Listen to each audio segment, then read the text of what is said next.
إن الحمد لله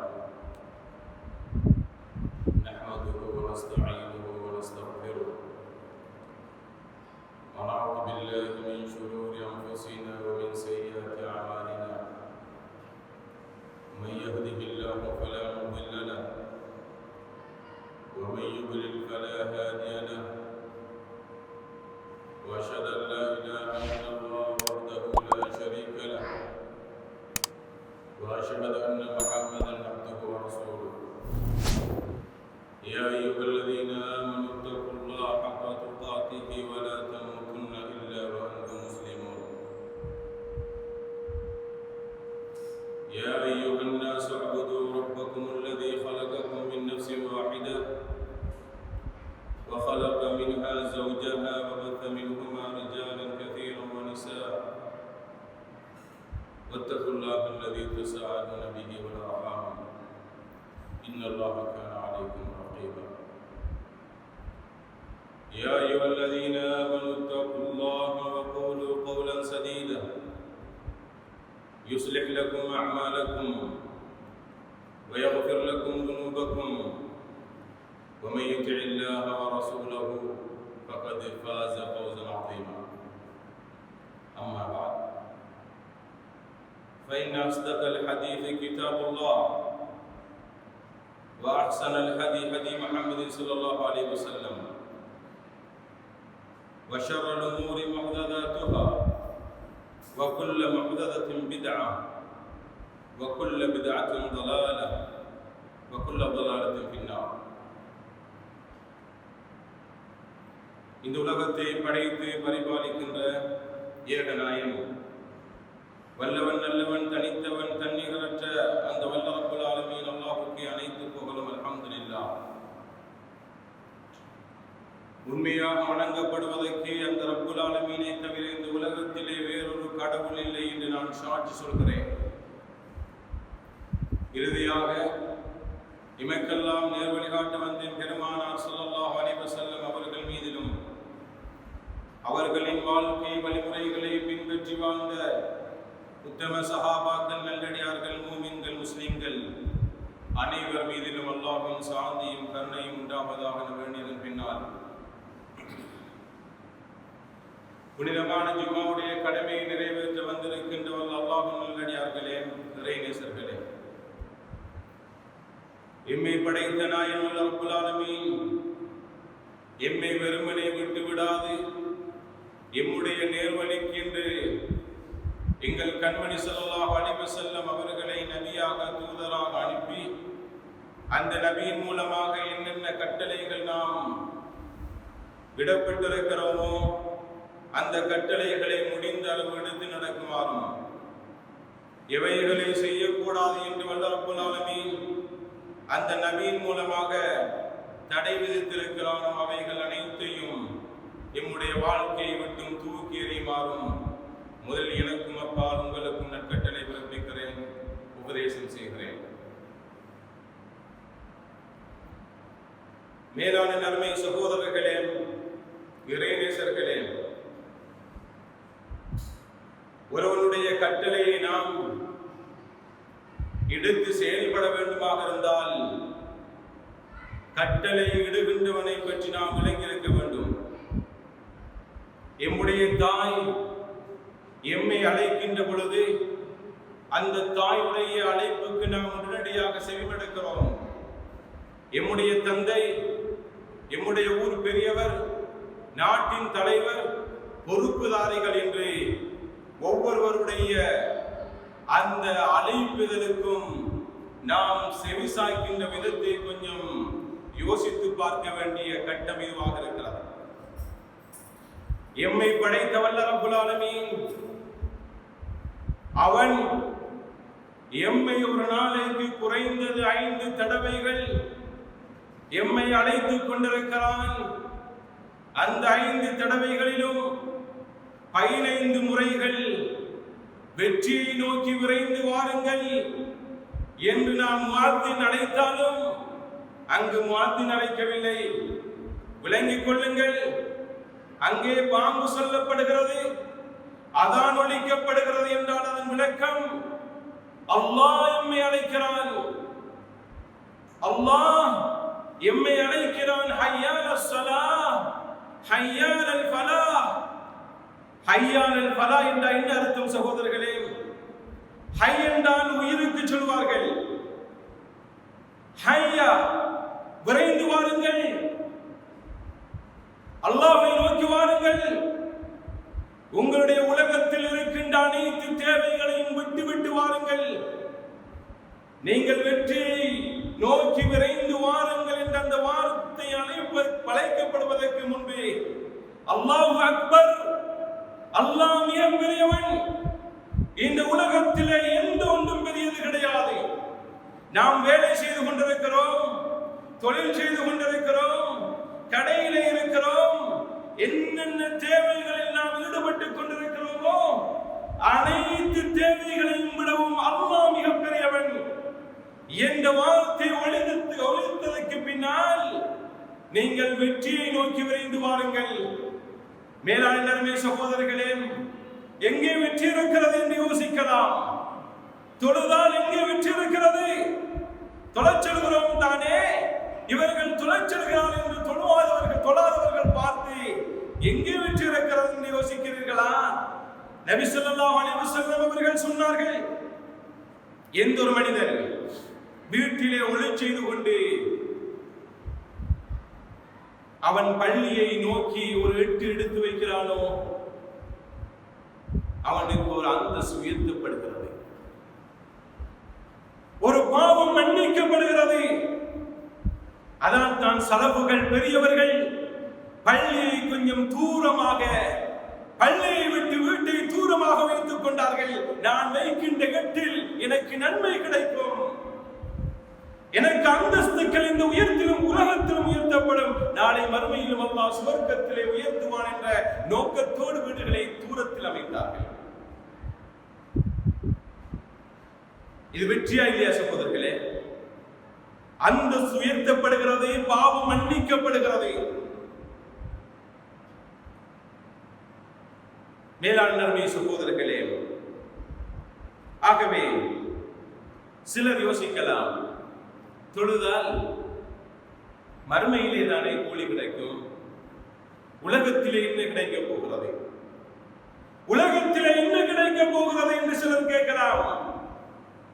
விளங்கிக் கொள்ளுங்கள், அல்லாஹ் சொல்கிறான், வஅமுர் அஹ்லக பிஸ்ஸலாஹ் வஸ்தபிர் அலைஹா லா நஸ்அலுக ரிஸ்கன் நஹ்னு நர்சுகுக வல் ஆகிபத்து லித்தக்வா. அல்லாஹ் சொல்கிறான், உன்னுடைய குடும்பத்தை நீ தொழுவதற்கு ஏவுகிறாய், உன்னுடைய குடும்பத்தை தொழுவதற்காக நீ ஏவுவீராக. அந்த தொழுகையிலே நிலைத்திரு, பொறுமையோடு இரு. தானும் தொழ வேண்டும், தன்னுடைய குடும்பத்தையும் தொழ ஏவ வேண்டும். யாருக்கு அமானிதங்கள் ஒப்படைக்கப்பட்டு அந்த அமானிதங்களை சரியான முறையிலே ஒருவன் நிறைவேற்றவில்லை என்றால் அவன் சுவர்க்கத்தின் வாடையை நுகர மாட்டான் என்று நபி அவர்கள் சொன்னார்கள். எமக்கு அளிக்கப்பட்ட அமானிதங்களில் மிகவும் பெரிய அமானிதம் எம்முடைய குழந்தைகள், மனைவிமார்கள், எம்முடைய குடும்பம். யா அய்யுஹல்லதீன ஆமனூ, ஈமான் கொண்டவர்களே, குவ அன்ஃபுஸக்கும் வ அஹ்லீக்கும் நாரா, உங்களை உங்களுடைய குடும்பத்தை நீங்கள் நரகத்தை விட்டு பாதுகாத்துக் கொள்ளுங்கள். வகூதுஹன் நாஸ் வல் ஹிஜாரா, அந்த நரகத்தில் அல்லாஹ் போடுவது யாரை, எதனை கொண்டு மூட்டுகிறான் நரகத்தை? மனிதர்களையும் கற்களையும் போட்டு அல்லாஹ் நரகத்தை எரிய செய்கிறான் என்று வல்ல ரப்புல் ஆலமீன் சொல்கிறான். ஆகவே நாம் தொழ வேண்டும், எம்முடைய குடும்பத்தையும் தொழும்படி சொல்ல வேண்டும். சரி, எங்கே வெற்றி இருக்கிறது? அல்லாஹ் என்ன சொல்கிறான்? தொழுங்கள், அந்த தொழுகையிலே நிலைத்திருங்கள். லா நஸ்அலுக ரிஸ்கா, நான் உங்கள்கிட்ட சாப்பாடு கேட்கிறேன், உங்களிடம் நாங்கள் உணவு கேட்கவில்லை, ரிஸ்க் கேட்கவில்லை, நாங்கள் தான் உங்களுக்கு ரிஸ்க் அளிக்கிறோம். எமக்கெல்லாம் தெரியும், குர்ஆன் யாருடைய பேச்சும் கிடையாது. வமா ஹுவ பிகௌலி ஷாயிர், ஒரு கவிஞனுடைய மொழி அல்ல, பேச்சல்ல, சூனியக்காரன் பேச்சல்ல, வல்ல ரப்புல் ஆலமீன் பேசியது. வல்ல ரப்புல் ஆலமீன் உங்களுக்கு நாங்கள் தான் உணவளிக்கிறோம். இங்கே தொழுகையை கொண்டு ஆரம்பித்த வல்ல ரப்புல் ஆலமீன் உணவோடு இணைக்கிறான். வல்ல ரப்புல் ஆலமீன் சும்மா இணைக்க மாட்டான். தொழுகையை கூறிவிட்டு உணவோடு இணைக்கிறான் என்றால், ரிஸ்கோடு இணைக்கிறான் என்றால், உனக்கு ரிஸ்க் வேண்டுமா? தொழு. இந்த உலகத்திலே நீங்கள் தொழாத சிலர் நன்றாக வாழ்வதை போல் தெரியும். அவருக்கு இருக்கின்ற பிரச்சனை, உள்ளத்திலே தோன்றுகின்ற கஷ்டங்கள், நிம்மதி இல்லாத வாழ்க்கையை கொஞ்சம் அமர்ந்து கேட்டு பாருங்கள். நான் சொல்லவில்லை, வல்ல ரப்புல் ஆலமீன் சொல்கிறான், இன்னல் இன்சான ஹுலிக ஹலுவா. நிச்சயமாக மனிதன் மிகவும் பதற்றத்தோடு படைக்கப்பட்டிருக்கிறான். தொழவில்லையா? வாகனத்தை எடுத்தால் எங்கே முட்டுப்படுமோ, என்ன நடக்குமோ, என்ன செய்யுமோ, வியாபாரம் செய்கின்ற பொழுது என்னுடைய தொழில் என்ன நடக்குமோ, விவசாயம் செய்கின்ற பொழுது என்ன என்ன என்று பதற்றத்தோடு மனிதன் இருப்பான். வைதா மஸ்ஸஹு ஷர்ரு ஜஸுஆ. ஏதோ அவனுக்கு கெடுதி ஏற்பட்டு விட்டால் அவன் பயப்படுகிறான், கவலைப்படுகிறான். வைதா மஸ்ஸஹுல் கைரு மனுஆ. அவனுக்கு நாங்கள் செல்வத்தை கொடுத்தால் தடுத்துக் கொள்கிறான். செல்வம் வருவதற்கு முன்பு சொல்வார்கள், எனக்கு செல்வம் வந்தால் இது செய்வேன், அது செய்வேன், அது கொடுப்பேன், இது கொடுப்பேன், இப்படி எல்லாம் செய்வேன் என்று சொல்வார்கள். ஆனால் பணம் வந்தால் மனுஆ, தடுத்துக் கொள்வார்கள். ஆனால் அல்லாஹ் என்ன சொல்றான் தெரியுமா? இன்னல் முஸல்லி, தொழக்கூடியவர்களை தவிர, அல்லதீன ஹும் அலா ஸலாத்திஹிம் தாயிமூன். தொழுவது மட்டுமல்ல, தொழுகையிலே நிரந்தரமாக தொழ வேண்டும். நேரம் வந்தால் மாத்திரம் தொழுவது, அந்த தொழுகையை ரப்புல் ஆலமீன் எதிர்பார்க்கவில்லை. ஜும்மாவுக்கு மட்டும் தொழுவது, ஃப்ரீயா இருக்கிறோம் தொழ போறது. அப்படியானவர்களுக்கு அங்கு பதட்டமும் கவலையும் கஞ்சத்தனம் உள்ளவர்களாக அவர்கள் இருப்பார்கள். ஆனால் தொழக்கூடியவர்கள் அப்படி இருக்க மாட்டார்கள். ஆகவே வல்ல ரப்புல் ஆலமீன் அல்லாஹ் இங்கே தொழுகையோடு ரிஸ்கை தொடர்புபடுத்தி சொல்கிறான் என்றால் அங்கே அர்த்தம் இருக்கிறார். மார்க்க அறிஞர் என்ற அடிப்படையில், மார்க்கத்தை கூறுகின்றவர்களில் ஒருவன் என்ற அடிப்படையில் பணத்தை வைத்துக் கொண்டு என்ன செய்யலாம், என்ன தொழில் செய்யலாம், எப்படி அவருடைய தொழிலை மேற்கொள்ளலாம் பயமாக இருக்கிறது என்று அவருக்கு கவலையாக இருந்தால் சொல்லக்கூடிய ஒரே ஒரு நசீஹத், ஆரம்பத்தில் தொழு. ஆரம்பத்தில் தொழுகையை நீங்கள் மேற்கொள்ளுங்கள். நிச்சயமாக வல்ல ரப்புல் ஆலமீன் ரிஸ்க் அளிப்பான். அதில் எந்தவித சந்தேகம் கிடையாது. ஏன்? قد أفلح المؤمنون. அல்லாஹ் சூரத்துல் மூமினில் என்ன சொல்கிறான்?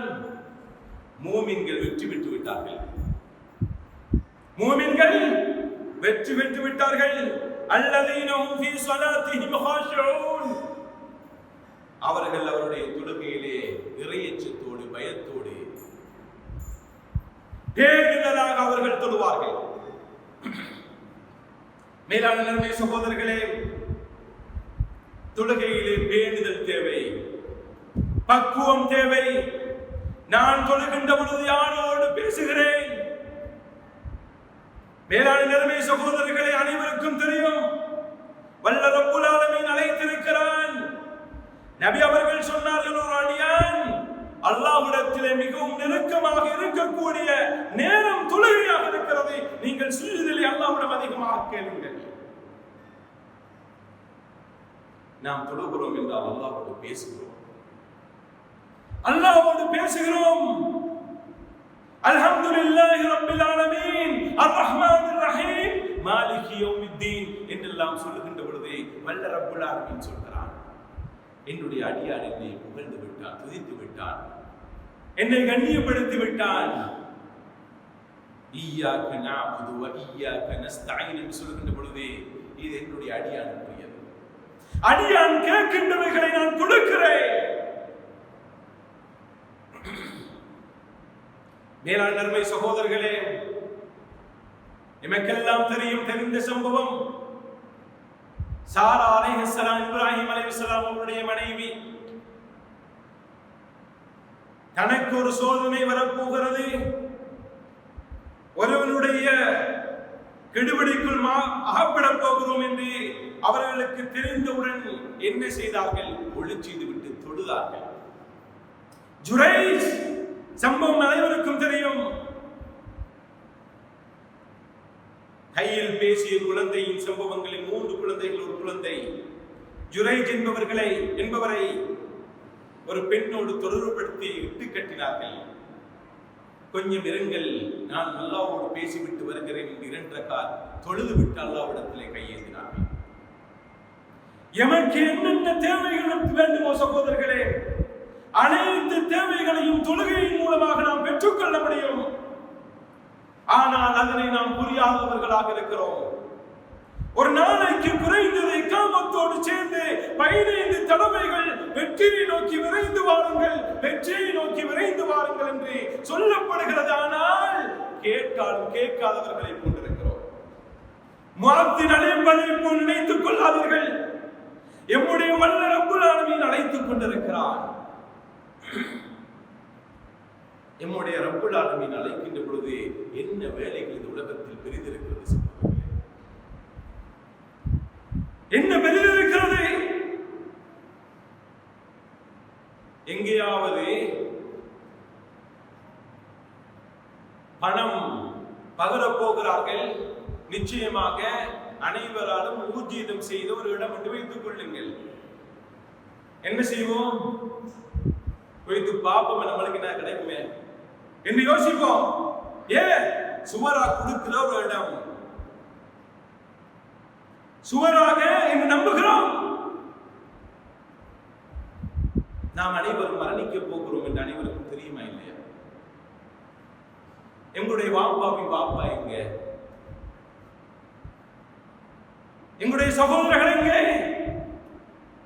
எங்களுடைய குடும்பத்தில் எத்தனை பேர் இந்த கபரில் வாழ்கிறார்கள்? நாமும் நிச்சயமாக அந்த கபருக்கு போக போகிறோம் என்று அனைவருக்கும் தெரியுமா இல்லையா? உலகத்தில் 60-70 வருடம் வாழப் போகிறோம். அந்த வாழ்க்கைக்காக எவ்வளவு கற்பனைகளும் எண்ணங்களும் நினைத்துக் கொண்டு அதற்காக தயார் செய்கிறோம். ஆனால் கபருடைய வாழ்க்கை எத்தனை ஆயிரம் வாழ்க்கை வருடம் என்று தெரியாது. சுவர்க்கத்தின் வாழ்க்கை, மறுமையின் வாழ்க்கை, அழிவே முடிவே இல்லாத வருடங்கள். சாதாரணமாக 70 வருட வாழ்க்கைக்கு எவ்வளவோ தயார் செய்கிறோம். ஆயிரக்கணக்கான வருடங்கள் வாழ இருக்கின்ற கபருக்கும் அழிவே முடிவே இல்லாத அந்த மறுமைக்காக நாம் தயார் செய்வது ஒரு புத்திசாலியின் தன்மை இல்லையா சகோதரர்களே? கொஞ்சம் யோசித்து பாருங்கள். தொழுகையிலே சிலர் பொடுபோக்காக இருக்கிறோம். பிறகு தொழுது கொள்ளலாம், நேரம் கிடைத்தால் தொழலாம். எம்முடைய தேவைக்காக ஒருவன் ஒரு நேரம் தந்துவிட்டால் அந்த தேவையை அடைந்து கொள்ள வேண்டும் என்பதற்காக நேரத்துக்கு முன்னால் போய் நிற்கிறோம் லைனில். எமக்கு வல்ல ரப்புல் ஆலமீன் 3 மணித்தியாலங்கள், 10 மணித்தியாலங்கள், மகரிபுக்கும் இஷாவுக்கும் இடையில் கிட்டத்தட்ட 1 மணித்தியாலங்கள் நேரம் தருகிறான். அதற்குள் வா, வந்து உன்னுடைய வெற்றிகளை அடைந்து கொள், தேவைகளை கேட்டு பெற்றுக்கொள். நாம் கேட்டும் கேட்காதவர்களை போல் இருந்தால் எம்மை போல் அநியாயக்காரர்கள் யார் சொல்கிறார்கள்? பாங்கு சொன்னவுடன் இந்த உலகத்தின் தேவைகள் அனைத்தும் சிறிதாக மாறிவிட வேண்டும். ஆயிஷா நாய் அவர்கள் சொல்கிறார்கள், நபி ஸல்லல்லாஹு அலைஹி வஸல்லம் அவர்கள் எங்களுடைய வீட்டிலே அவர்கள் வேலைகள் செய்து கொண்டிருப்பார்கள், சில தேவைகளில் ஈடுபட்டுக் கொண்டிருப்பார்கள், எனக்கு சில உதவிகளை செய்து கொண்டிருப்பார்கள். அல்லாஹு அக்பர் என்று கேட்டுவிட்டால் விட்டு இடத்திலே விட்டு சென்று விடுவார்கள், எங்களை தெரியாதவரை போன்று சென்று விடுவார்கள். அல்லாஹு அக்பர் என்று சொன்னார். சஹாபாக்கள் அவர்கள் வேலை செய்து கொண்டிருக்கின்ற பொழுது அந்த வேலை செய்கின்ற இடத்திலே அவருடைய ஆயுதத்தை வைத்து விடுவார்களாம். கொள்ளி கொத்துகிறோம், கோடாடியை உயர்த்துகிறோம், அல்லாஹு அக்பர் என்றால் வைத்து விடுவார்கள். எங்கே காணுகிறோம் அதை சகோதரர்களே? எம்முடைய தேவைகளை எல்லாம் முடித்துவிட்டு இமாம் ஜமாத் எல்லாம் முடிந்தவுடன் பள்ளிக்கு வந்து தொழுகிறோம் என்றால் என்ன பிரயோஜனம்? கொஞ்சம் யோசித்து பாருங்கள். நபி அவர்கள் சொன்னார்கள், ஒரு மனிதன் வீட்டில் தொழுவதை விட தனிமையிலே தொழுவதை விட ஜமாத்தாக தொழுதால் அவனுக்கு 27 மடங்குகள் இருக்கிறார். ஒரு தொழுகைக்கு 27 தொழுகைகளை தொழுது நன்மை அல்லாஹ் கொடுக்கிறான். பாருங்கள் எவ்வளவு பிரயோஜனம். நாம் ஒரு இடத்தில் வேலை செய்கிறோம், அந்த வேலைக்காரனுடைய வேலைகளை வீட்டில் செய்கிறோம். அவன் சொல்கிறான், நீ செய்யக்கூடிய வேலையை நீ உன்னுடைய வீட்டில் செய்கின்ற பொழுது நான் உனக்கு 1000 தான் தருகிறேன், நீ என்னிடம் வந்து அந்த வேலையை செய்தால் 27,000 தருவேன். ஏன் பணத்தோடு நான் ஒன்று செய்கிறேன் என்று பார்க்கிறீர்களா? மனிதர்கள் பணத்தை அதிகமாக நேசிப்பார்கள்.